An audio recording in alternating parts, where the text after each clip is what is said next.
the Big Three, Fantasy Alarm TV. I'm your host, Ray Flowers. It's Friday. Let's talk tight ends in Week 10. And let's start out with the number of 75.0.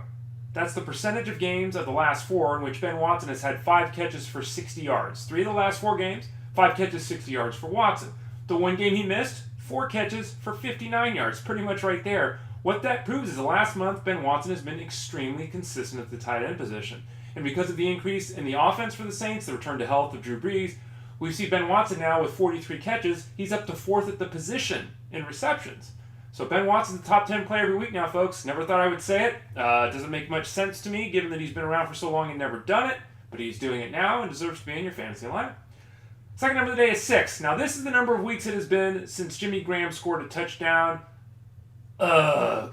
I know he's gone for 75 yards in 2 of the last 3 games, but Jimmy Graham has been one of the biggest disappointments in fantasy football. We knew going to Seattle he would see a lessening of targets, a lessening of yards, but we had no idea it would be this bad. I mean, at this point of the season, halfway through for that Seattle club, Jimmy Graham has the same amount of catches as Jacob Tamme, and he's got 2 more targets than Jacob Tamme. He has been Jacob Tamme, folks. Why Seattle made the move to add Jimmy Graham and then didn't change a single thing about their offense, it's one of the dumbest moves we have seen in recent memory. It's a very stupid move from a franchise in Seattle that has done such a good job the past few years. Horrible decision to bring Jimmy Graham in and then simply not utilize him.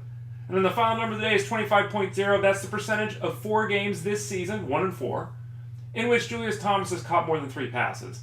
The last 2 games, 4 catches, 18 yards. He's got 1 touchdown. Here we go again with J.Thomas. I feel like I'm the only person in the world that suggests caution with J.Thomas all the time. He can't stay on the football field. We've seen that forever. But as I just went through it, the production is not there. Totally touchdown dependent. Even when he was with Manning and the Broncos, he wasn't catching passes, wasn't putting up yards.